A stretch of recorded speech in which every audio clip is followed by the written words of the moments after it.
नामर्हन्तारम् नमो सिद्धारम् नमो आयर्याणम्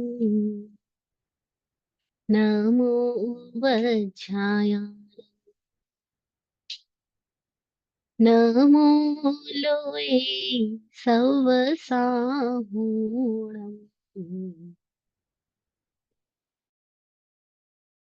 ऐसो पञ्चनमुक्कारो तव पावपनासनो मङ्गलानं च सव्येशम् पढमं हवै मङ्गलम् पढमं हवै मङ्गलम्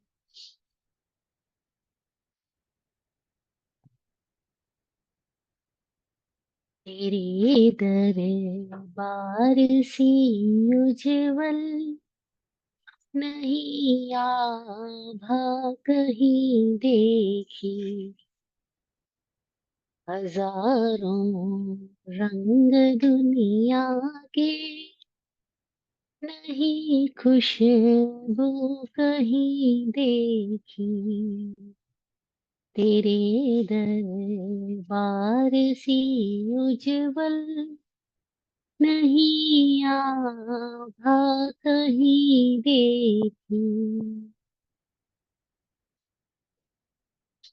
जन्म तीर्थेश रमण भगवान महावीर स्वामी को भावमय वंदन। चतुर्वेद तीर्थ को प्रणाम।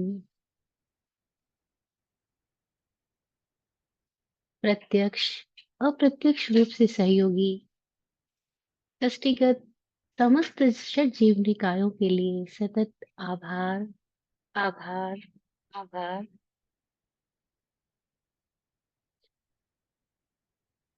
हे सिद्ध परमात्मा, आपकी कृपा से हम सब का सिद्ध स्वरूप उजागर हो, हमें सिद्धि का दर्शन हो। सिद्धा सिद्धिं मम दिशन्तु, सिद्धा सिद्धिं मम दिशन्तु, सिद्धा सिद्धिं मम दिशन्तु।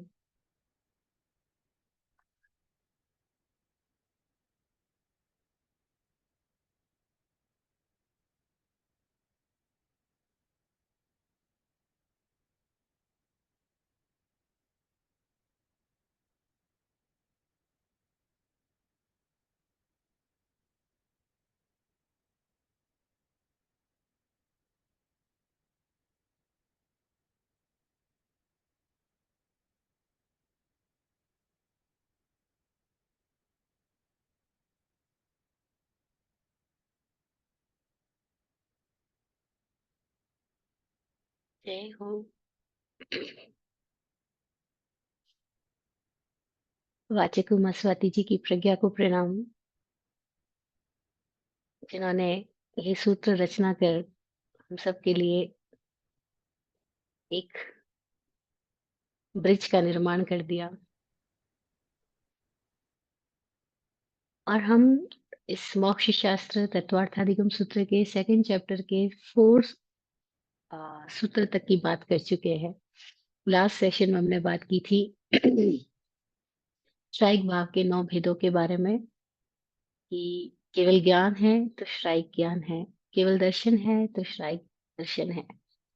दान, लाभ, भोग, उपभोग और वीर्य अंतराय कर्म की ये 5 प्रकृतियां श्राइक भाव में भी होती है, और आज हम बात करेंगे श्रायोपशमिक भाव में भी होती है।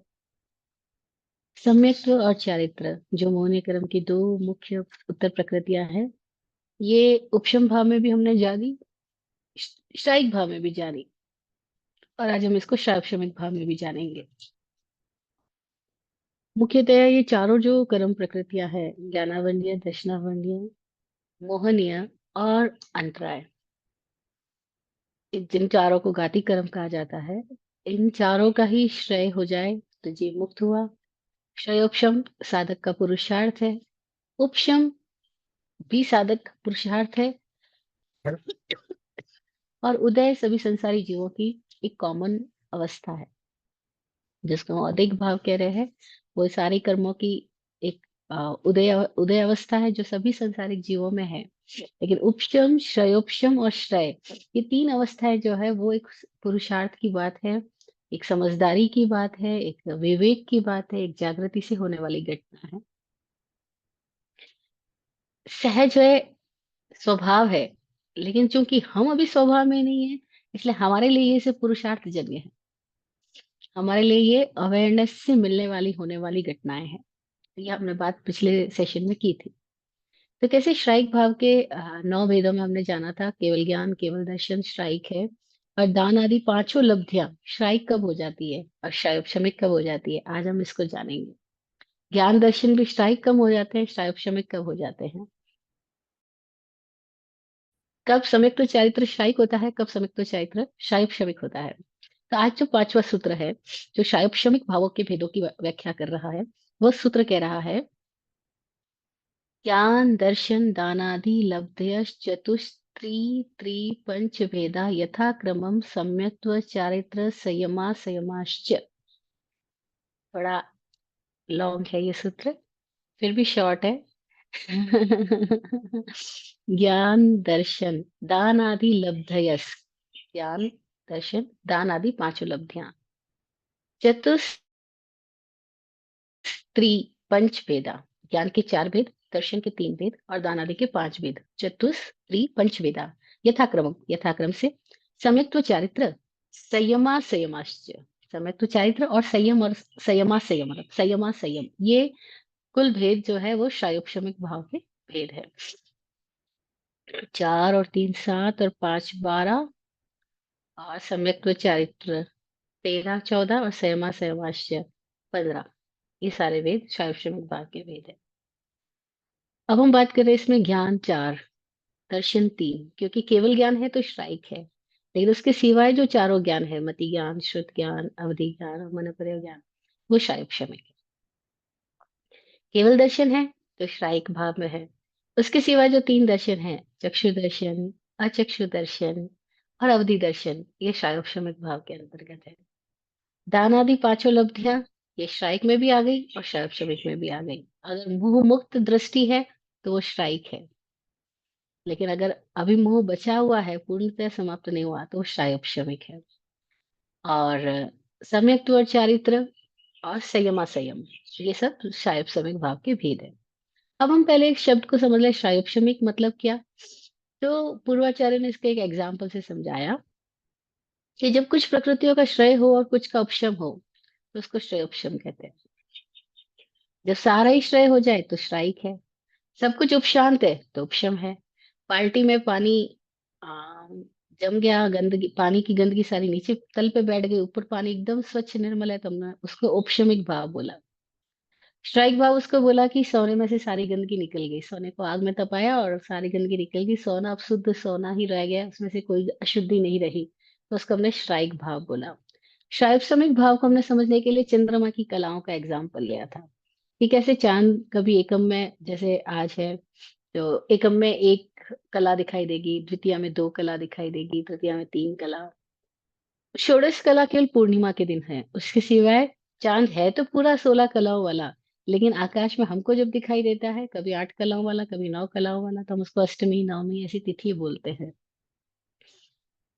ऐसे ही आत्मा पूर्ण है तो शुद्ध स्वभावमय, सच्चिदानंदमय, मुक्त, लेकिन जो प्रकट रूप में है हमारे सामने अभी स्थितियों में, वो कैसी है, बादलों के आवरण की वजह से कभी अष्टमी तिथि वाली है, कभी दसवीं तिथि वाली है, कभी द्वितीया तिथि वाली है, कभी चतुर्थी तिथि वाली है। यानी कि कभी श्रेयोपशम की सघनता की वजह से आत्मा निर्मल हो गई है, श्रेयोपशम अभी थोड़ा ही है, तो आत्मा अभी बहुत जो हमारे सामने स्थिति है वो ऐसी है कि वो जीवात्मा के अंदर अभी शुद्धिकरण नहीं हुआ है। जब शुद्धिकरण नहीं हुआ है तो मन के अधीन है, इंद्रियों के अधीन है, पूर्वजन्य संस्कारों के अधीन है, वृत्तियों के अधीन है, इसको कषाय और संज्ञा के अधीन है। तो जब तक वो कषाय और संज्ञा के अधीन जी रहा है, तब तक वो कह रहे हैं उसमें अभी संयोक्षम की बहुत आवश्यकता है, उसके अंदर पुरुषार्थ की आवश्यकता है, उसके अंदर जागृति की आवश्यकता है। अदरवाइज उसका ज्ञान पूर्ण होते हुए प्रकट प्रकट रूप में नहीं है। चंद्रमा पूर्ण है लेकिन प्रकट रूप में नहीं है, प्रकट कलाओं में नहीं है, इस तरह से समझना चाहिए। तो जब संयोक्षम होता है तब कैसे समझना कि पानी में गंदगी जो है थोड़ी ऊपर है थोड़ी नीचे, थोड़ी नीचे जम गई, लेकिन थोड़ी अभी भी ऊपर दिखाई दे रही है, ऊपर प्रकट है, पूरी तरह से जमी नहीं है। तो हमारी स्थिति अभी क्या होती है कि हम थोड़े कई अंशों में समझदार होते हैं और कई अंशों में नादान होते हैं। ये हमारे बहुत निकट है, सूक्ष्म भाव हमें एकदम आसानी से समझ में आएगा। क्योंकि कई बार ऐसा होता है, सुबह ध्यान में बैठे 1 घंटा अपने स्वाध्याय में बैठे हैं, खुद के आत्मचिंतन मंथन में बैठे हैं, तो आदमी को बहुत जागृति बन रही है, वो सजगता बन रही है, उसको भीतर क्षमा भाव प्रकट हो रहा है, भीतर बहुत प्रेम है, मजा है, एकदम मौज में है वो। लेकिन जैसे जैसे वो कार्य क्षेत्र में आता है दिन भर में, वो सुबह वाली ताजगी, सुबह वाली वो श्रमा, वो प्रेम, वो उदारता न जाने धीरे धीरे कहाँ चली जाती है, और वो दूसरे प्रभावों में आ जाता है। अब बॉस गुस्सा करता है तो उसका प्रभाव आ गया, बच्चे जिद करते हैं उसका प्रभाव आ गया, पत्नी झगड़ा कर रही है उसका प्रभाव आ गया, पड़ोसी कुछ उटपटांग आचरण कर रहा है उसका प्रभाव आ गया, रास्ते में गए तो ट्रैफिक का प्रभाव आ गया, पुलिस वाले ने किसी बात के लिए टोक पीट कर दिया उसका प्रभाव आ गया। अब इतनी सारी घटनाएं घट गई, अब सुबह वाला चेहरा तो बिल्कुल गायब ही हो गया है। अब ना जाने कौन सी स्थितियां आ रही है, अब उसका शोषण कहाँ चला गया। तो सुबह तो ऐसा लग रहा था कि अरे यार एकदम साधक भक्त आत्मा है, बस ये तो अभी मुक्त हुआ। सुबह सबको बोल रहा था खामे मी सवे जीवा कमन तुम्हें मिट्टी में सब भूसु वैरम मज्जम न कहणई, किसी से कोई वैर नहीं है।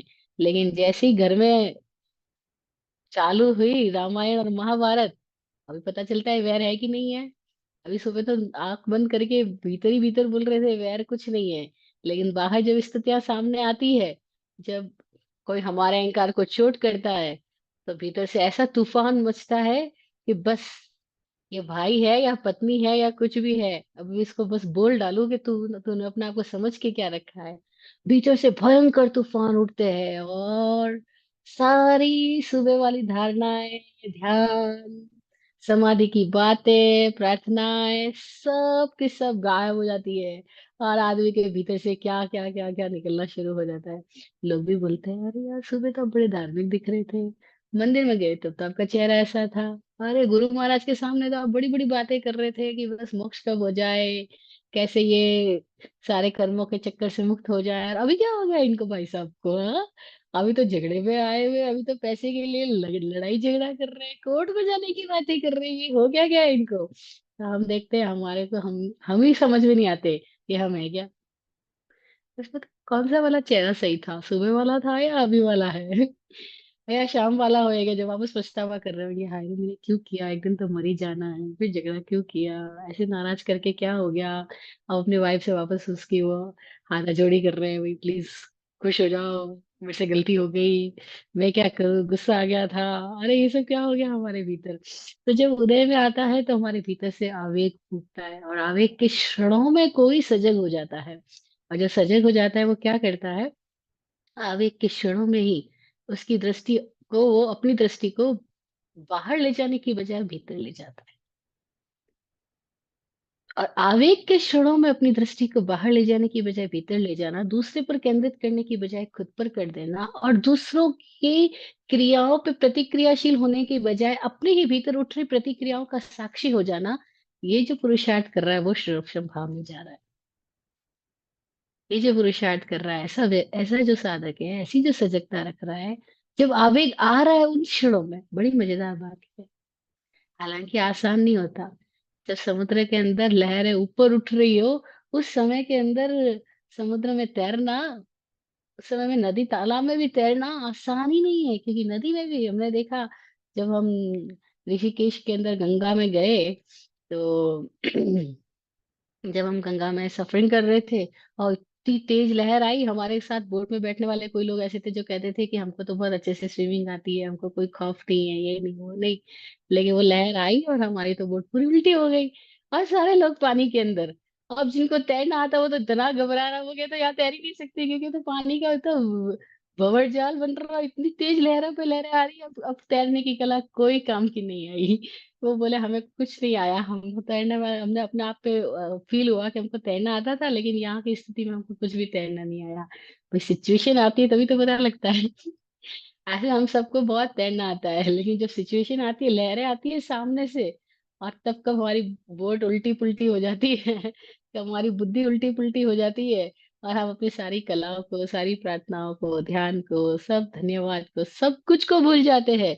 उस समय तो बस जाल उठते हैं भीतर से, ज्वाला उठती है।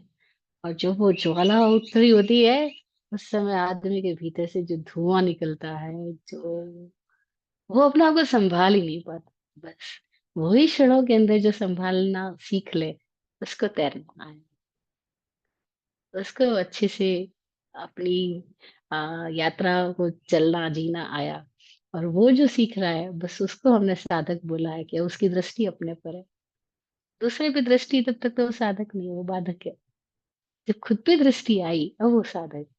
अब वो पुरुषार्थ क्या कर रहा है कि इतने आवेगों के क्षणों में वो शांत, अपने ऊपर दृष्टि जमाए हुए, अपने चारों आवेगों के चारों तरफ हो रहे आवेगों के बीच में वो खुद पे ही नजर लगा के बैठा।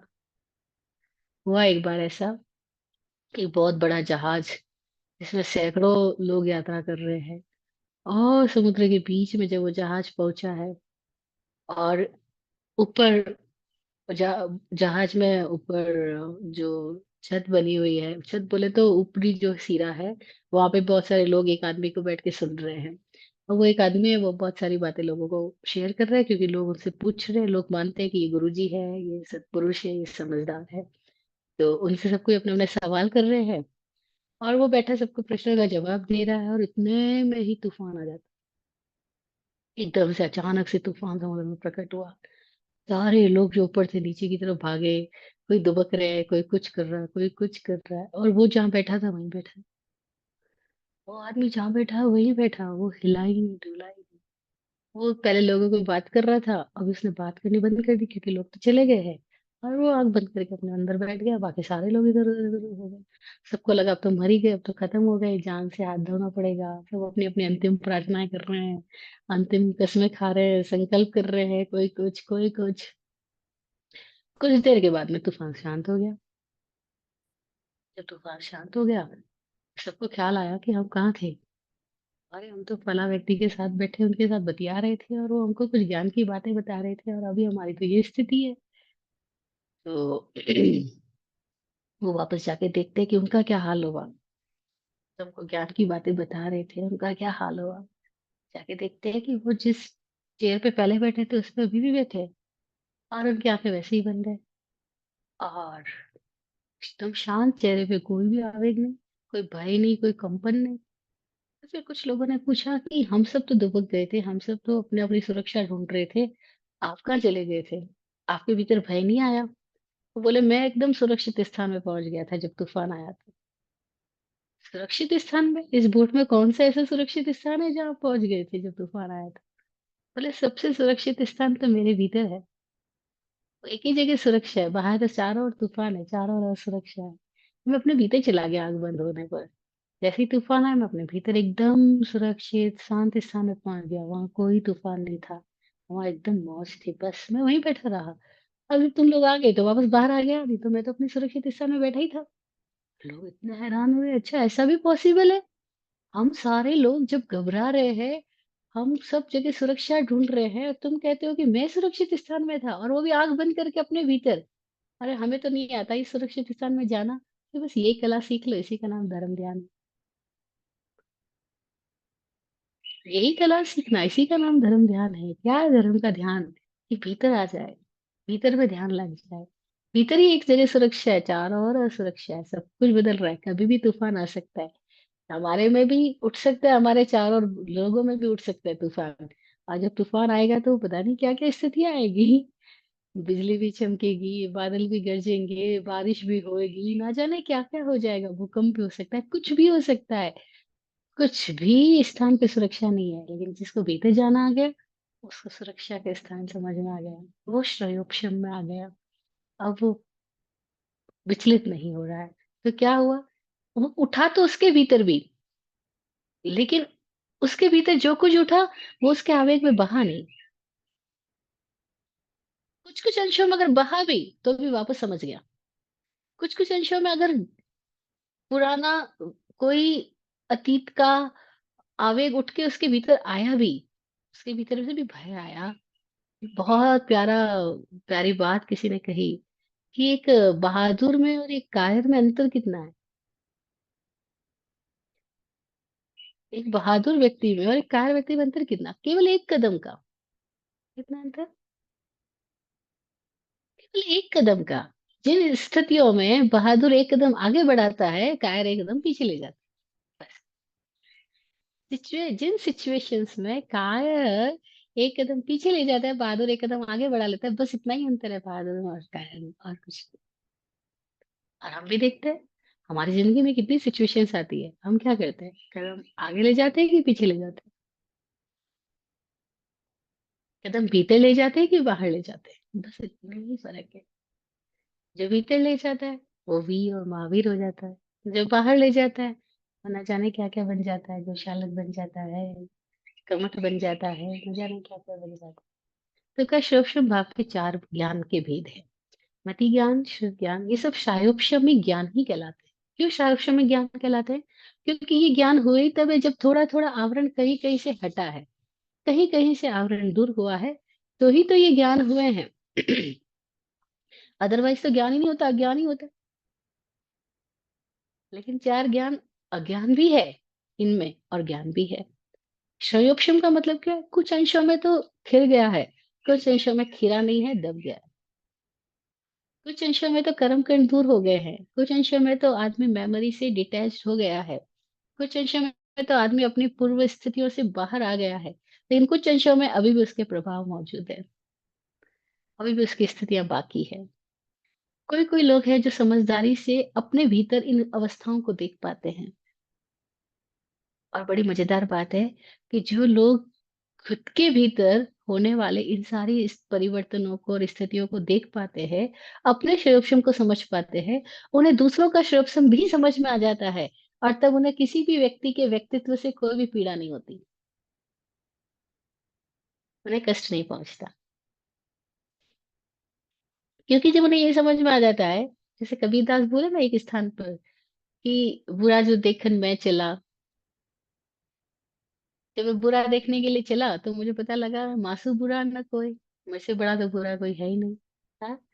कि भाई मैं जब बुराई अपने में देख लिया, तो अब दूसरे की बुराई देख के तो कोई प्रभावित ही नहीं होता, पीड़ित ही नहीं होती, क्योंकि समझ में आ गया कि यार उसमें जो बुराई से तो कई गुना ज्यादा बुराई मुझ में है। मैं दूसरों की बात करता हूँ कि दूसरे में झूठ है, दूसरे में चोरी है, दूसरे में लालच है, दूसरे में घमंड है, दूसरे में कपट है। ये सब बातें वही व्यक्ति कर रहा है जो अभी खुद में ये सब चीजें नहीं देख रहा है। और जैसे खुद में ये सारी चीजें दिखाई पड़ने लग जाती है, उसके बाद दूसरों की इन स्थितियों से बिल्कुल भी घृणा या परेशानी या पीड़ा नहीं होती। समझ में आ जाता है यार मेरे में इतना है तो दूसरों में तो। और उनका व्यक्तित्व ऐसा है क्योंकि वो शोषण की अलग अलग स्थितियां हैं। अब क्या हो गया, मजेदार बात क्या हो गई कि अभी तक हम दूसरों से उम्मीद करते थे कि वो समझदारी से जिए, वो समझदारी से व्यवहार करे। भाई हम सबको यही उम्मीद होती ना सामने वाले से कि वो समझदारी क्यों नहीं रख रहे, वो ईमानदारी क्यों नहीं रख रहे, वो कर्तव्य निष्ठा क्यों नहीं रख रहे, वो अपने काम में तत्परता क्यों नहीं रख रहे। ये सारी चीजें जो हम दूसरों से डिमांड कर रहे होते हैं, जिस दिन दृष्टि खुद पर आ जाए और खुद में हम इन चीजों को जगाने लग जाते हैं, उसके बाद उसका लक्षण ये है कि अब दूसरों से उसको कोई शिकायत नहीं बचेगी। अगर मैं खुद ईमानदार होने लग गया, खुद अपनी बेईमानी के प्रति सजग होने लग गया, अगर मैं खुद अपने कर्तव्य के लिए निष्ठावान होने लग गया, अगर मैं खुद अपनी ही स्थितियों के प्रति जिम्मेदार होने लग गया, अब मैं कभी दूसरों के प्रति शिकायत करूंगा ही नहीं। अगर मैं शिकायत कर रहा हूं इसका मतलब है मैं खुद के प्रति अभी जिम्मेदार होना शुरू नहीं हुआ। सिंपल से लक्षण है।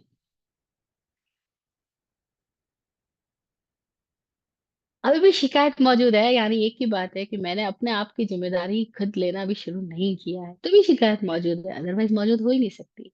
तो शैक्षणिक भाव में चार ज्ञान है। मति ज्ञान, अब मति ज्ञान रूप है, अज्ञान रूप नहीं है।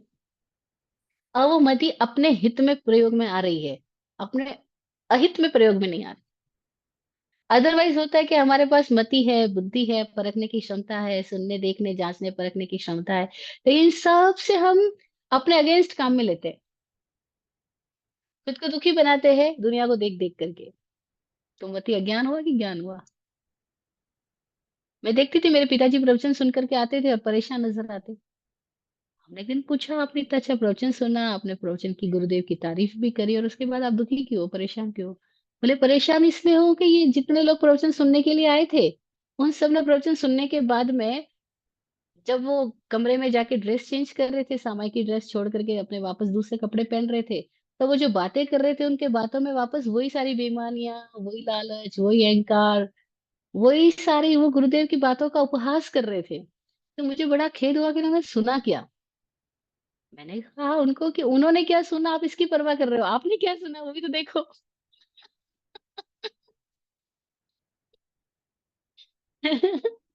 आपको समाज के लोगों का दोगलापन नजर आ रहा है, लेकिन आपकी भी तो दृष्टि दूसरों पर है ना, खुद पे तो गई नहीं।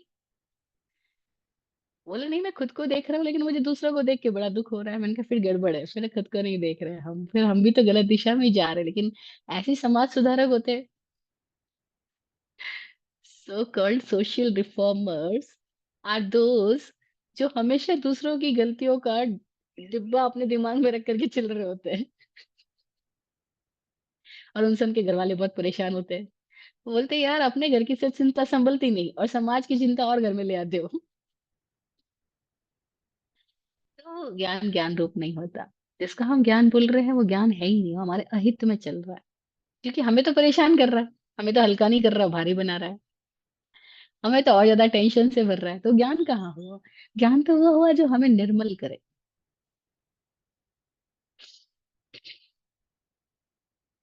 जो हमें प्रज्ञावान बना रहा है, लेकिन निर्मल है, हमारे भीतर कोई चिंता नहीं है, समाज की भी नहीं, दुनिया की भी नहीं, आगे की भी नहीं, युग की भी नहीं। लोग कहेंगे पागल है, युग की तो चिंता करो, समाज की तो करो, जमाने की तो करो, बस वो गड़बड़ सिखा रहे हैं। वो ज्ञान अज्ञान रूप हो गया। जो दूसरों को परीक्षण कर रहा है वो अज्ञान है, जो खुद में मज मौज ले रहा है वो ज्ञान है। इसलिए ज्ञानी हमें समझ नहीं आएंगे, अज्ञानी समझ आएंगे। अज्ञानी जब भी बातें करेंगे वैसे करेंगे, यार तुम्हारे बच्चे को देख के मुझे बड़ी चिंता होती है, कब कमाएगा। आप कहोगे यार ये हितैषी है, ये मेरे बच्चे की चिंता कर रहा है। आप बिल्कुल गलत सोच रहे हो, वो हितैषी है। वो खुद का हितैषी नहीं है, आपका हितैषी कैसे हुआ? लेकिन हमें वे परिवार के लोग, मित्र लोग, रिश्तेदार लोग अच्छे लगते हैं, जो हमसे बात जब करते हैं और हमारी आ, सारी स्थितियों के प्रति बड़े चिंतित दिखाई देते हैं। तो हमें लगता है मेरी माँ कितनी चिंता करती है, देखो। अरे गड़बड़ कर रही है आपकी माँ जो चिंता कर रही है, वो खुद का ही गड़बड़ कर रही है। जो खुद का ही गड़बड़ कर रहा है वो आपका अच्छा कैसे कर सकता है? लेकिन हम भी बड़े विचित्र लोग हैं, हमारे सारे पैमाने ही बड़े उल्टे पुल्टे हैं। हमें जो हमारे लिए चिंतित लोग हैं वो अच्छे लगते हैं, जो दूसरों के लिए चिंतित लोग हैं वो अच्छे नहीं लगते। अब आपकी वाइफ आके बोलती है मेरी माँ मेरी बहुत चिंता करती है, देखो कितना ख्याल रखती है। लेकिन जब वो अपने मेरे भाई की चिंता करती है तो मैं बड़ी परेशान होती हूँ, वो भाई की इतनी चिंता क्यों करती है, भाई कर लेगा। अरे वो भाई कर लेगा तो तुम भी तो कर लोगी। लेकिन हम सब ऐसे ही है, उल्ट पुल्ट है, हमें पता ही नहीं हम क्या बोल रहे हैं, हम क्या कर रहे हैं, हम किस दिशा में जा रहे हैं, हमारा चिंतन किस दिशा में है, हमें कुछ होश नहीं है।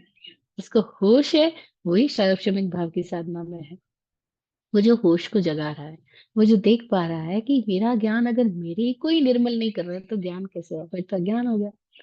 मेरी जानकारियां अगर मुझे स्वस्थ करे, मुझे हल्का फुल्का बनाए, मुझे मौज में लाए, वो तो जानकारियां ठीक भी है, सही दिशा में जा रही है। लेकिन अगर जानकारियां पा करके मैं खाली पर उपदेशक हो गया,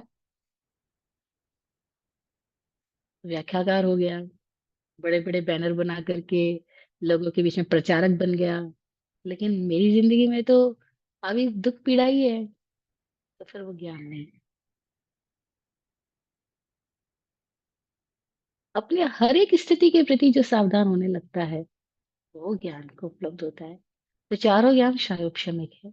यही शायोपशमिक ज्ञान में ही जैसे जैसे व्यक्ति की समझ एकदम निर्मल और पवित्र होती जाती है, कोई एक क्षण ऐसा होता है कि अब व्यक्ति और ज्ञान अलग नहीं रह जाता, उसका नाम केवल ज्ञान है। वो श्राई की स्थिति है। कब वो श्राई की स्थिति है?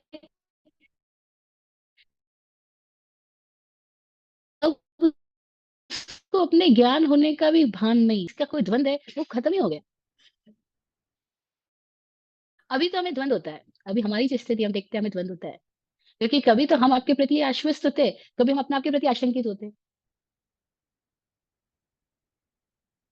अभी जो हमारी स्थिति है, उसके अंदर हम लोग द्वंद मुक्त नहीं है, कॉन्फ्लिक्ट लेस नहीं है। हमारे अंदर अपनी ही स्थितियों को ले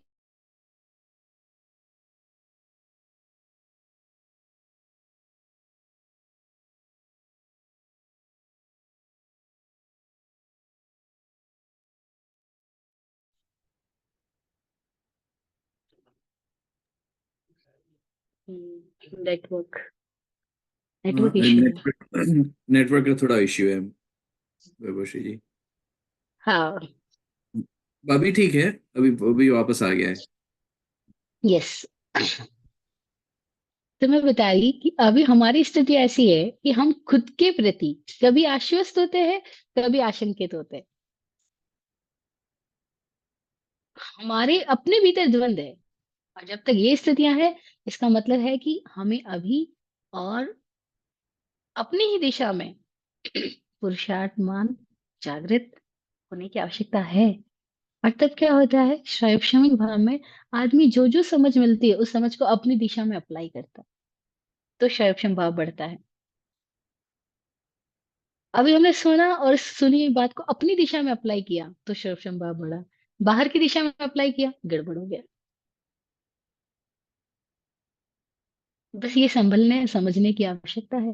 तो चारों ज्ञान को शैक्षणिक ज्ञान बोला गया।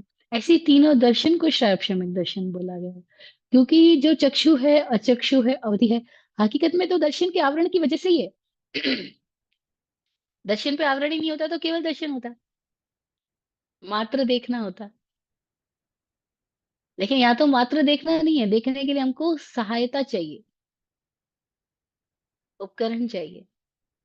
आंख का उपकरण चाहिए, तो चक्षु दर्शन। आंख के सिवाय शेष इंद्रियों का उपकरण चाहिए, और चक्षु दर्शन। और मन के पार से या मन से देख रहे हैं, तो अवधि दर्शन। कोई की स्थिति जब इंद्रिय और मन दोनों से मुक्त होकर के देख रहे हैं, वो केवल दर्शन। केवल दर्शन स्ट्राइक है। स्ट्राइक क्यों? एक तो आने के बाद कभी जाएगा ही नहीं। ये स्थिति आ गई तो कभी खत्म नहीं होती। सार्वभौमिक का मतलब क्या है, कि इनमें हमेशा शेयर मार्केट की तरह ऊपर नीचे होता रहेगा व्यक्ति। श्रेयोपशम एकदम शेयर मार्केट की तरह है। कभी प्रॉफिट कभी लॉस।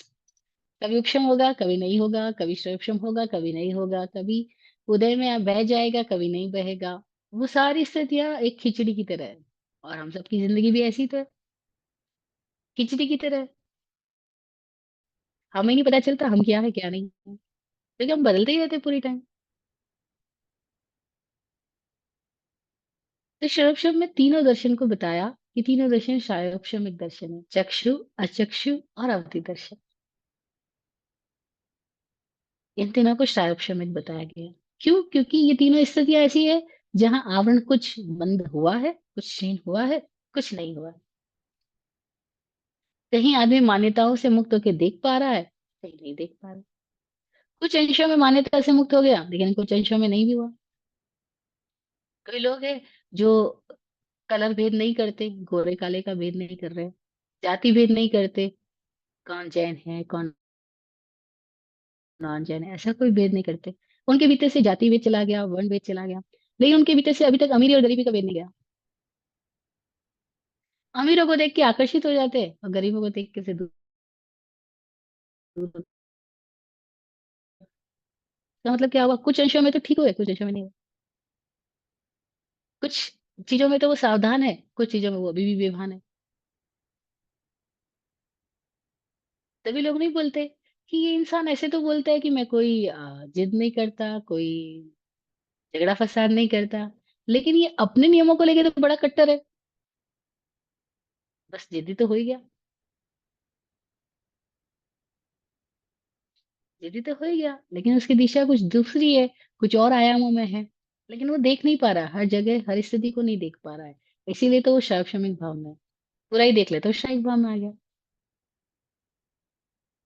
और हम अपने आप को देखते हैं तो हमें बड़ी विचित्रता महसूस होती है कि अरे यहाँ पे तो मैं समझदार दिख रहा हूँ, और यहाँ पे मैं एकदम नादान दिख रहा हूँ।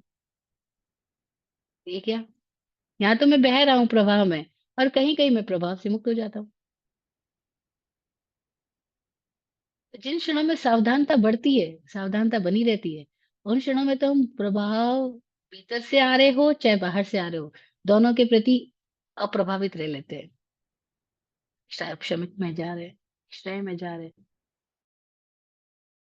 और जैसे ही हम कोई भी प्रभाव में चले जाए, चाहे भीतर के आवेगों के प्रभाव में या बाहर से उठ रही व्यवस्था और अवस्थाओं के प्रभाव में, बस हम फिर बह गए, उद्रेक में चले गए।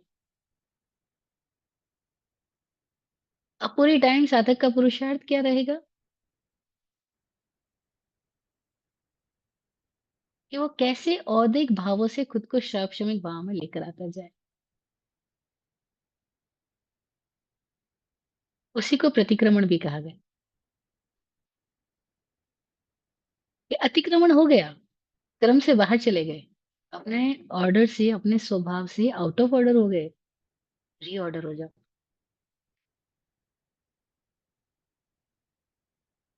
कब करने की आवश्यकता है प्रतिक्रमण? एक दिगंबर संत से विराट गुरु जी की बातचीत हो रही थी। विराट गुरु जी ने उनसे पूछा, आप प्रतिक्रमण कब करते हैं? क्योंकि प्रतिक्रमण संध्या काल में मोस्टली करते हैं। तो गुरु जी ने पूछ लिया, प्रतिक्रमण कब करते हैं? दिगंबर संत बोले, कभी भी, जैसे ही अतिक्रमण हुआ वैसे ही कर लेते हैं। बड़ी मजेदार बात लगी। जैसी ही गंदगी लगी वैसी सफाई कर ले। जैसे ही लगा कि अभी चित्त धारा बाहर चली गई है, वैसे ही भीतर की ओर ले आए इसको।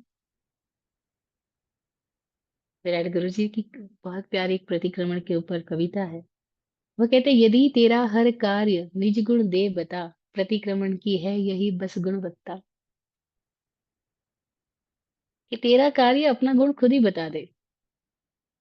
मतलब तू किस स्थिति में खड़ा है, वो तुझे दिखाई पड़ता रहे।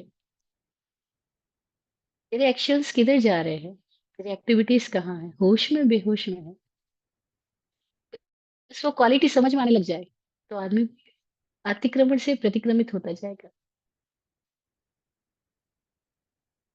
मतलब उसे खुद ही दिखाई पड़ने लगेगा कि मेरी रचना मैं कैसे कर रहा हूँ। हमें दिखाई पड़ने लग जाए कि मेरा ही कल्प मेरी सृष्टि है, और मैं लगातार किस तरह का कल्प में अपने आप को विनियोजित कर रहा हूँ। कैसे अपने आप को अपनी ही कल्प में, अपने ही संकल्पों में, अपने ही विकल्पों में खुद को ही डाले जा रहा हूँ, खुद की एनर्जीज को इन्वेस्ट किए जा रहा हूँ। वो दिखाई पड़ने लग जाए, तो आदमी वहां से ऑटोमेटिकली मुक्त होने लग जाए। तो सम्यक दर्शन का सतत अभ्यास शैक्षणिक भाव का अभ्यास है। इसलिए सम्यक्त्व और चारित्र को शैक्षणिक भी बोला है, उपशम भी बोला, शाइक भी बोला और शैक्षणिक भी बोला। क्योंकि हमारी अलग अलग अवस्थाएं हैं, स्थितियां हैं। कभी हमारा समकित और चरित्र उपशमित होता है, मौन कर्म का उपशांत होता है, हम कर रहे होते हैं उपशांत। कभी हम जब मुक्ति हो गए तो शाइक हो गया सम्यक्त्व चारित्र। लेकिन अभी मुक्त नहीं हुए हैं, मुक्ति के पुरुषार्थ में, यात्रा में है, फिर प्रभाव में चले जाते हैं, फिर आ जाते हैं। तो क्या स्थिति बताई? तो बोला शैक्षणिक सम्यक्त्व, शैक्षणिक चारित्र। इसका मतलब क्या हुआ कि कभी हमारी दृष्टि निर्मल रह रही है, कभी दूषित हो रही है। कभी फिर शंकाओं के आवेग घेर लेते हैं, फिर कामनाओं की वृत्तियां हमारे को प्रभावित कर रही होती है। कहाँ लालच में हम फंस रहे होते हैं, लेकिन फिर होश में भी आ रहे होते हैं। फिर वापस खुद को संभाल भी रहे होते हैं, सारी व्यर्थता देख भी रहे होते हैं। तो दोनों स्थितियां में है। इसका ऐसे बोल सकते हैं, दहरी का दीपक। जो दहली का दीपक है, वो भीतर भी प्रकाश दे रहा है और बाहर भी प्रकाश दे रहा है। दहलीज पे यानी बाउंड्री पे जो दीपक लगा दिया आपने, बाउंड्री के ऊपर आप खड़े हो। जैसे आप, आपके रूम का गेट, आपके घर का जो गेट है, आप जो घर का गेट है उसको दहलीज बोलते हैं, है ना? तो उस दहलीज पे अगर आपने दीपक लगाया है, तो वो दीपक क्या करेगा, भीतर भी रोशनी फैला रहा है, घर के अंदर भी, और घर के बाहर वाला सड़क को भी प्रकाशित कर रहा है। तो कभी कभी हमारी स्थिति दहली के दीपक की तरह है। हम बाहर भी देख रहे हैं, हम भीतर भी देख रहे हैं। हम बाहर भी जा रहे हैं, हम भीतर भी जा रहे हैं। तो उसको क्षयक्षम भाव बोला कि कैसे कभी तो हम अपनी दिशा में देख रहे होते हैं, तो खुद को संभाल रहे होते हैं, लेकिन फिर कभी हम चूक जाते हैं, फिर बाहर की दिशा में देखने लग जाते हैं, या फिर बाहर चली जाती है, तो फिर प्रभाव में आ जाती है, और प्रभाव में आती है तो विज्ञापनों की लंबी लिस्ट है, ना जाने कहाँ कहाँ कहाँ कहाँ कहाँ कहाँ पहुंच जाती है। लेकिन जब वापस होश संभालती है, वापस खुद की तरफ आती है, अरे नहीं, अपनी दिशा में जाओ, अपने घर में देखो, तो अपने घर में झांकना शुरू कर देते हैं। तो जो अपने घर में भी झांक रहे और बाहर भी देख रहे हैं, उनको श्रवक्षमिक भाव बोला। कुछ उपशम होता है, कुछ श्रेय होता है, कुछ समझ काम कर रही होती है, कुछ समझ गायब हो रही होती है। तो दोनों स्थितियों में हम जी रहे होते हैं। तो बोला ज्ञान के चार भेद, दर्शन के तीन भेद, और फिर दान आदि पांचों लब्धियां, दान, लाभ, भोग, उपभोग और वीर्य, ये शैव भाव में भी है, और ये शाही भाव में भी है। हमने पिछले सेशन में बात की थी कि दान कब शाही होता है, जब उस दान के अंदर कोई प्रकार के लाभ की, लालच की, प्रतिलाभ की भावना ना हो, जो दान सहज दान हो, जो किसी मोह मुक्त पुरुष की उपस्थिति से ही दान हो रहा है, वो श्राइक दान है। उसकी दृष्टि भी किसी पे गिरी तो वो श्राइक दान है। उसके शब्द भी निकले, उसकी वाणी भी फूटी, वो भी श्राइक दान है। तीर्थंकर बोल रहे हैं तो श्राइक है, दान ही हो रहा है तीर्थंकरों से। पूरी सृष्टि को ज्ञान का दान हो रहा है। उनके बोलने से ही हमको शुद्ध ज्ञान मिला। उनका केवल ज्ञान, अगर वो बोले ना तो हमको शुद्ध भी ना मिले, तो दान हुआ शुद्ध का। इससे बड़ा कोई दान ही नहीं है। जो ज्ञान दान है वही अभय देता है। ज्ञानी व्यक्ति को भय मुक्त कर रहा है, ज्ञानी व्यक्ति को भय से मुक्त होने के मार्ग सुझा रहा है। तो वो अद्भुत है वो ज्ञानदान। लेकिन वो ज्ञानदान शाइक है, क्यों? क्योंकि उसके अंदर कोई अन्यत्वपना नहीं है। वो किसी के लिए कुछ कर रहे हो, ऐसा भाव नहीं है। अन्यत्वपना यानी परायापन नहीं है, कोई दूसरा हो उसके लिए नहीं हो रहा है। वो सब सहज हो रहा है बस। हमारी स्थिति में क्या होता है, हम दान, हमारे से दान एक तो सहज नहीं हो रहा है, हम प्रेरित होके दान कर रहे हैं, हम प्रभावित होके दान कर रहे हैं, अथवा हम संयुक्त होके दान कर रहे हैं, किसी से जुड़ करके फिर दान कर रहे हैं। भाई आपने अपनी संस्था में किसको अध्यक्ष बनाया? आपको पता था इस व्यक्ति के पास करोड़ों रुपए है, और ये अगर लाखों रुपए दे भी देगा इस संस्था को, तो इसका कुछ ज्यादा जाएगा नहीं, और हमारी संस्था की बल्ले बल्ले हो जाएगी। और उस व्यक्ति ने दान क्यों किया?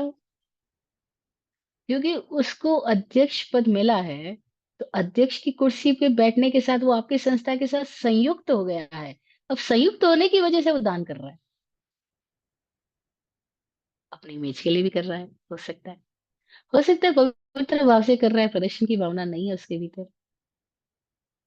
अब क्या स्थिति में है, वो तो व्यक्तिगत स्थितियां हैं, सबकी अलग अलग होती है।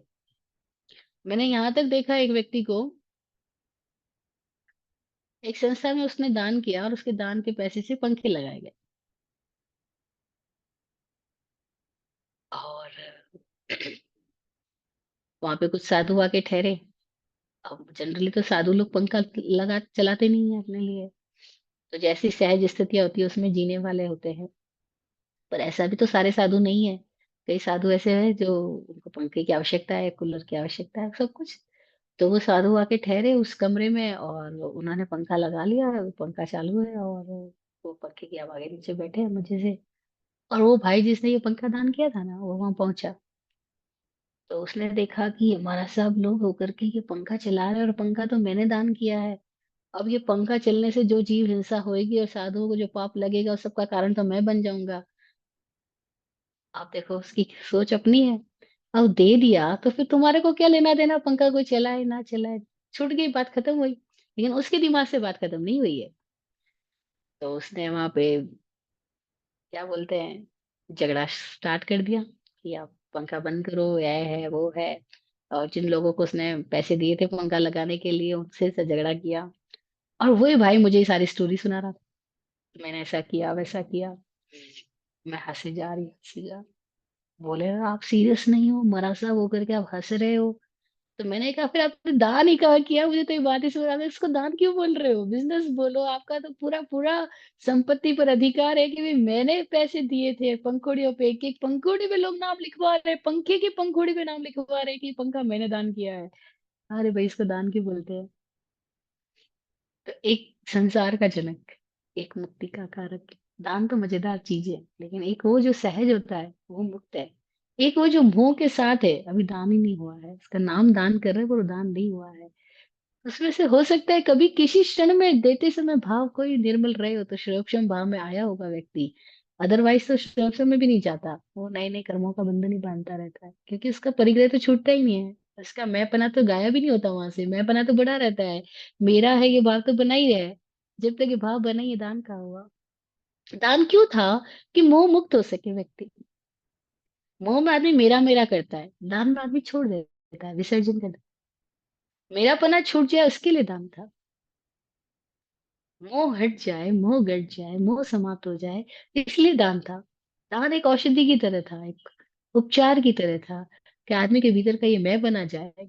लेकिन आदमी अगर उससे भी मैं बना बढ़ा ले तो क्या करेगा? तो आदमी औषधि को ही अपनी बीमारी बना ले तो उसका क्या होगा? और ऐसा हो ही रहा है, हम सब ने औषधियों से ही बीमारियां पैदा कर रहे हैं अब।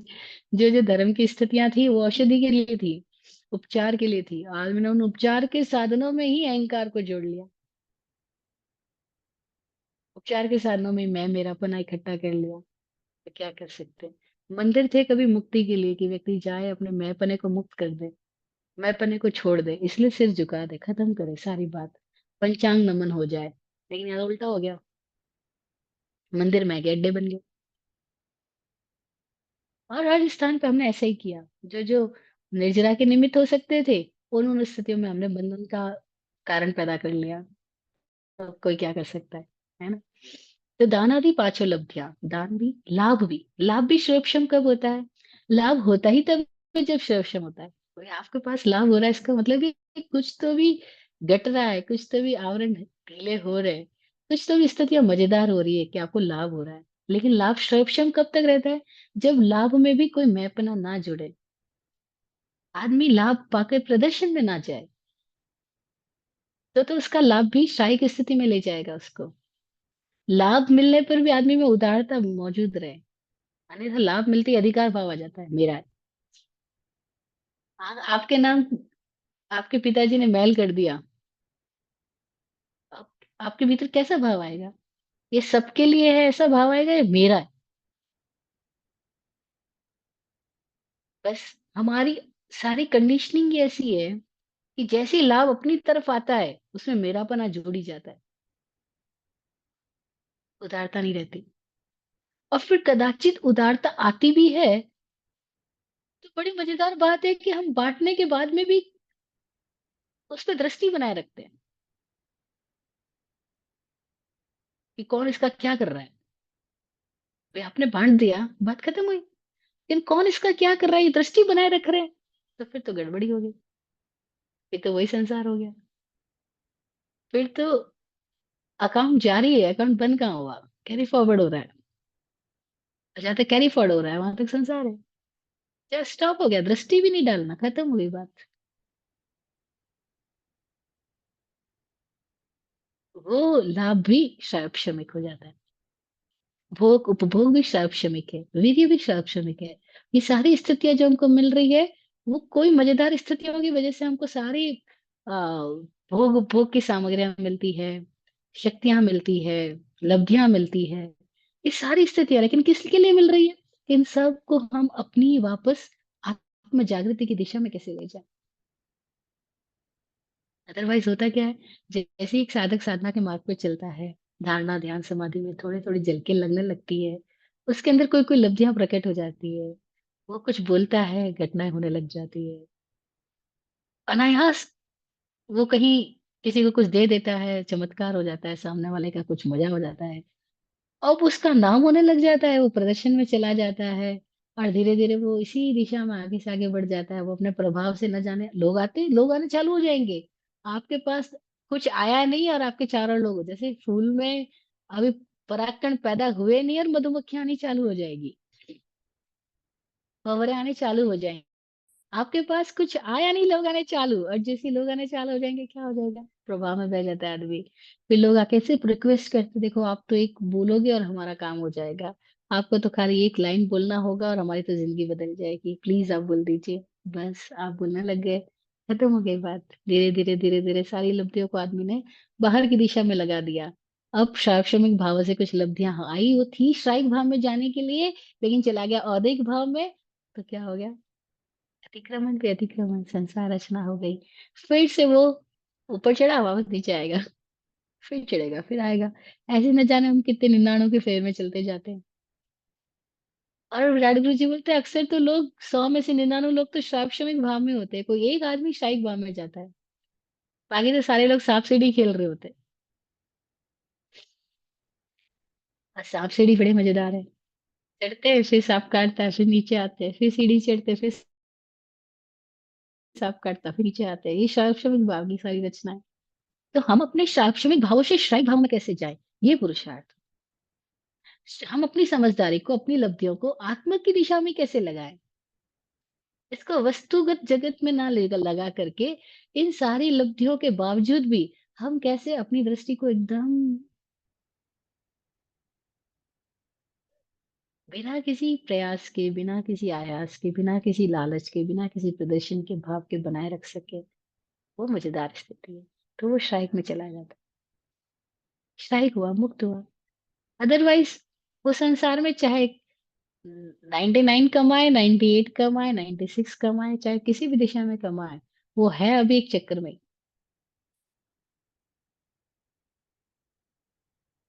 2 दिन पहले स्वामी जी से कोई बात कर रहे थे, तो कोई कह रहे थे हम ध्यान कर रहे हैं, कुछ स्थितियों में जाते हैं, लेकिन फिर वापस कभी कभी लोभ आ जाता है, फिर वापस कभी कभी अहंकार आ जाता है। तो स्वामी जी उनको बता रहे थे कि देखो, बाहर की दुनिया में जो आपके एग्जाम होते हैं, उसमें आप 100 में से 33 मार्क्स लाए तो भी पास हो, 36 लाए तो भी पास हो, 99 लाए तो भी पास हो, और 100 लाए तो भी पास हो, आप अगली कक्षा में चले जाओगे। लेकिन इस अंदर वाली दुनिया में ऐसा नहीं होता है। यहाँ पे तो जब 100 हो जाओगे तभी पास हो, उसके पहले आप कितने भी लाओ सब फेल है, 99 तक सब फेल है। यहाँ तो जो पूरा 100% हुआ, बस वही पानी भाप बन के उड़ेगा। जो 99 पे बॉईल हो रहा है, वो कितनी जन्मों तक बॉईल होता है, चाहे वो भाप बन के उड़ेगा नहीं। तो या तो फुल 100% होगा तो ही स्ट्राइक भाव में होएगा, वही मुक्त होगा। अदरवाइज श्रावक भाव में आप 99 हो, 98 हो, कोई भी परसेंट पे हो, सब कुछ संसार ही है। क्योंकि एक भी पॉइंट बाकी है तो कहाँ से भी खिसक जाएगा आदमी।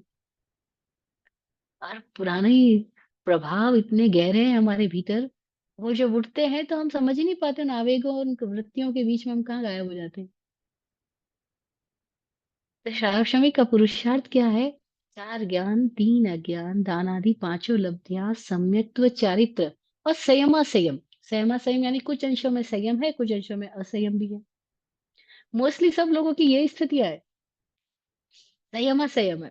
पूर्ण संयम कोई रेयर व्यक्ति मिलता है, वो सदगुरु निर्ग्रंथ है, जो पूर्ण संयम में है। अदरवाइज हम किसी अंशों में संयम में, किसी अंशों में असंयम में, कहीं कहीं संतुलन साध लेते हैं, कहीं कहीं संतुलन गायब है, कहीं कहीं संभाल पाते हैं, कहीं कहीं संभाल ही नहीं पाते, खुद को बह जाते हैं। तो संयमा संयम का मतलब क्या हुआ, कि आदमी देश चरित्र में, देश वृत्ति में है, लेकिन वो देश वृत्ति भी रह जाने कब अहंकार बन जाती है, गड़बड़ हो जाती, कब उपदेशक बन जाते हैं पता ही नहीं चलता, कब यश में चले जाते हैं। यश सुख भोग की भावना बहुत गहरी बनी होती है हमारे अंदर, क्योंकि भरी जाती है। हर बाप अपने बच्चे में यही भर रहा होता है, बेटा नाम कमाना, बेटा और कुछ भी करना, बस नाम बदनाम मत करना, नाम कमाना। और वो इतनी गहरी यश सुख भोग की भाव भरी होती है, क्योंकि बेटे के नाम कमाने में बाप की गर्दन ऊंची होती है ना, उसका फक्र होता है। तो हर बाप यही कहता है, नाम कमाना, नाम कमाना। और ये इतनी गहरी भावना बनी रहती है, साधु बन के भी बनी रहती है नाम कमाना। अब साधु बन के भी नाम कमाने की इच्छा बनी रह गई, तो ये क्या हो गया, वापस संसार ही है। लेकिन समझ नहीं आता ना, क्योंकि बहुत गहराई चली गई है इस स्थितियां, कि यश का सुख मिले। जैसे कोई लोग धन का सुख चाहते हैं, कोई लोग यश का सुख चाहते हैं। और यश का सुख में तो बड़ी सूक्ष्म हिंसा छुपी हुई है, लेकिन दिखाई नहीं पड़ती। क्योंकि वो यश का सुख मिलेगा ही जब दूसरों को हम कहीं न कहीं अपना वो वोटर बनाएँगे, अनुयायी बनाएँगे, फॉलोवर बनाएँगे, फैन बनाएँगे। और फिर क्या होता है, आदमी जिससे यश पाना चाहता है, उन्हीं का गुलाम हो जाता है। तो जा तो रहा था संयम के रास्ते पे, पहुँच गया असंयम में, लेकिन दिखाई नहीं पड़ता। और दिखाई नहीं पड़ना यही एक सबसे बड़ी बीमारी है, जो सारी बीमारियों को पैदा करती है। हमको हमारी बीमारी दिखाई नहीं पड़ती, यही एक बीमारी है जिसकी वजह से बाकी सारी बीमारियाँ फलती-फूलती है।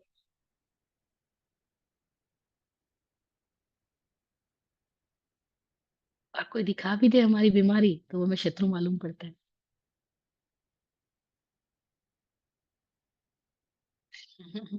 स्वामी जी यही तो बोलते हैं कि हम लोगों को लाते मिलती है, क्योंकि हम उनको बता देते हैं कि भई तुम जिसको स्वस्थ कह रहे हो, स्वस्थ नहीं है, बीमारी है। तुम जिसको ठीक कह रहे हो, लोग बोलते हैं, "भई कैसे?" "भई बहुत अच्छा हूँ, ठीक हूँ।" स्वामी जी बोलते हैं, "क्या ठीक है? क्या अच्छा है?" और इतनी बात सुनना तो लोगों को परेशानी हो जाती है, क्योंकि किसने सोचा कि मैं अच्छा हूँ तो क्या अच्छा है? ठीक हूँ तो क्या ठीक है? कोई प्रश्न थोड़ी कर रहा है अपने आप से। अरे सहज हमारी एक आदत पड़ गई है, हम बोलते हैं बस मज़े में है, ठीक है, लेकिन मज़े में क्या है? कुछ भी तो नहीं है। तो स्वामी जी कहते हैं हम घर-घर जाते हैं, उनको बताते हैं कि हम हमारे भीतर कोई बीमारी है जो हमें दिखाई नहीं पड़ रही है और हम देख सकते हैं और उससे मुक्त हो सकते हैं, पर लोग सुनना नहीं चाहते। मैंने देखा है कितने लोग नाराज़ होके चले गए। एक डॉक्टर साहब बात कर रहे थे स्वामी जी के साथ, महाराष्ट्र में हम किसी गाँव में थे।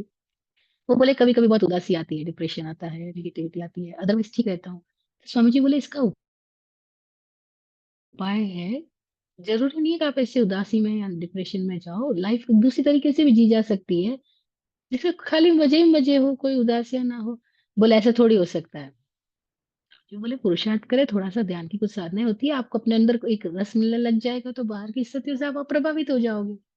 बोले नहीं ऐसा हो ही नहीं सकता, जीवन का तो मतलब ही सुख-दुःख का जोड़ा है, जीवन का तो मतलब ही कभी खुशी, कभी गम है, जीवन का तो मतलब ही ये है, वो है। हम बोल रहे हैं डॉक्टर साहब ऐसा नहीं कोई दूसरा भी है, लेकिन नहीं ऐसा नहीं हो सकता, आप गड़बड़ बोल रहे हो, आप ऐसी फालतू बातें बोल रहे हो ही सकती प्रैक्टिकल नहीं, आप प्रैक्टिकल ही हो स्वामी जी बस। और पागल से आदमी को समझ नहीं आता, तो फालतू बातें करता है कि ऐसी भी ज़िंदगी हो सकती है जहाँ डिप्रेशन ही ना हो, उदासी ही ना हो। ऐसा बोले कैसे पॉसिबल है? बस, क्योंकि सारे लोग ऐसे ही तो मिल रहे हैं जो कभी खुशी, कभी गम में मिल रहे हैं। तो कोई ऐसा भी हो सकता है क्या जो खुशी और गम के चक्रव्यूह से मुक्त हो? ये बात पे हमारी दृष्टि भी नहीं जाती, भरोसा भी नहीं पैदा होता। हमको सबको अपनी-अपनी खोल अच्छी लगती है। तब क्या होता है, हम शैव-शमिक भाव में जा ही नहीं पाते। हम फिर उदय के अधीन ही बहते रहते हैं। कोई लोग हैं जो शैव-शमिक से शायिक भाव में चले जाते हैं। वे लोग हैं जो हर स्थिति का उपयोग अपनी दिशा में ले जाते हैं। ज्ञान को भी अपने उपयोग में लगाते हैं, दर्शन को भी अपने उपयोग में लगाते हैं। दान आदि पाँचों लब्धियों को भी अपने उपयोग में लगाते हैं। यानी वो उन सबको बाहर की दिशा में नहीं ले जा रहे, भीतर अपनी ही दिशा में। और तब क्या होता है, उनके भीतर कोई स्थिति पकती जाती है और जब आम पक जाएगा, पेड़ से खिंच जाएगा। और मज़ेदार बात है कि जब आम पकेगा और खिलेगा, उसके पहले की स्थितियों में पेड़ को देख के लगता ही नहीं है कि ये आम भी देगा क्या? इतने सारे आम भी आएँगे क्या? जब तक फल आ ही ना जाए, तब तक उस वृक्ष को देख कर के कोई अंदेशा ही नहीं लगा सकते कि यहाँ पे इतने सारे फल भी आने वाले हैं और पकने भी वाले हैं और मधुर रस भी देने वाले हैं, खिलने भी वाले हैं। कोई अंदेशा ही नहीं लगा सकता क्योंकि इतने साल तक तो वो पकने की तैयारी कर रहा होता है। उसमें क्या चाहिए पकने की तैयारी में? लोग बोलते हैं सतत सिंचन हो और धैर्य रखा जाए, जिसको बोला श्रद्धा और सबूरी। तो सार्वक्षणिक भाव का पुरुषार्थ करने वाले साधक में श्रद्धा और सबूरी, अपनी योग्यता पे भरोसा, मुक्त हुए हैं ऐसे लोगों पे भरोसा, मुक्त पुरुष सामने मौजूद है उस पे भरोसा, श्रद्धा और सबूरी, धैर्य के साथ अपनी दिशा में काम करता जाए। बस धैर्य हो तो द्वितीया का चाँद पूर्णिमा के चाँद में तब्दील होता ही है। सार्वक्षणिक भाव शायिक दशा में ले जाता है और शायिक हुआ, नो रिटर्न। अब कोई वापसी नहीं है बस। अब तो मुक्ति मुक्ति है। अब कोई वापसी नहीं है। ये मजेदार स्थिति आ जाती है। नो रिटर्न पॉइंट आ जाता है। 0 पॉइंट। स्ट्राइक भाग यानी 0 पॉइंट। No return point. उसे लौटा नहीं जा सकता, उसके आगे कुछ है नहीं, इसलिए 0 पॉइंट। वो मजेदार है। स्ट्राइक भाग। फिर कुछ करना ही नहीं है। फिर हमारा होना ही कंप्लीट हो गया। बस। तो सार्वक्षणिक भाव की ये सारी स्थितियां, चारों कर्मों की स्थितियों में सार्वक्षणिक भी हो सकता है और स्ट्राइक भी हो सकता है। उपशम केवल मोनीय कर्म का बताया, सम्यक तो और चारित्र। उपशांत केवल मोह को किया जा सकता है, बाकी ज्ञान दर्शन को उपशांत नहीं होता है। अंतरा आदि पांचों स्थितियों में उपशांत नहीं होता, तो शुभशम होता है या शाही होता है। उपशम केवल दो का ही होता है, मोहनीय का ही होता है, उसमें मोहनीय की दोनों प्रकृतियों का, सम्यक और चरित्र का उपशांत हो सकता है। शायोपशम चारों कर्मों की सारी प्रकृतियों का हो सकता है। उदय आठों कर्मों की प्रकृतियों का हो ही रहा है। और श्रेय हो जाता है, तो चारों गाति कर्मों का श्रेय होते ही जीव मुक्त हुआ। बस यही हमारा पुरुषार्थ हो। इसी मंगल भावना के साथ आज के इस सेशन को यहीं पे विराम देते हैं। फिर नेक्स्ट उदय की अवस्थाओं की बातें हम अगले सेशन में करेंगे। आज इतना ही। आप फूलो फूलो हो जिंदगी मखमल मुलायम। आप फूलो फलो हो जिंदगी मखमल मुलायम। आपकी हर खुशी पे है हमारी जान सदके। दुआ करते हैं चुपचाप दिल की थाप से हम। दुआ करते हैं चुपचाप दिल की थाप से हम। रहे जाते नवाजे हर घड़ी अरमान सबके। अमन और चैन से गुजरे आपका वक्त सारा। अमन और चैन से गुजरे आपका वक्त सारा। रुख पे खिलती रहे यूं रूह की मुस्कान खुल के। रुख पे खिलती रहे यूं रूह की मुस्कान खुल के। जय हो, जय हो, जय हो। सबका कल्याण हो।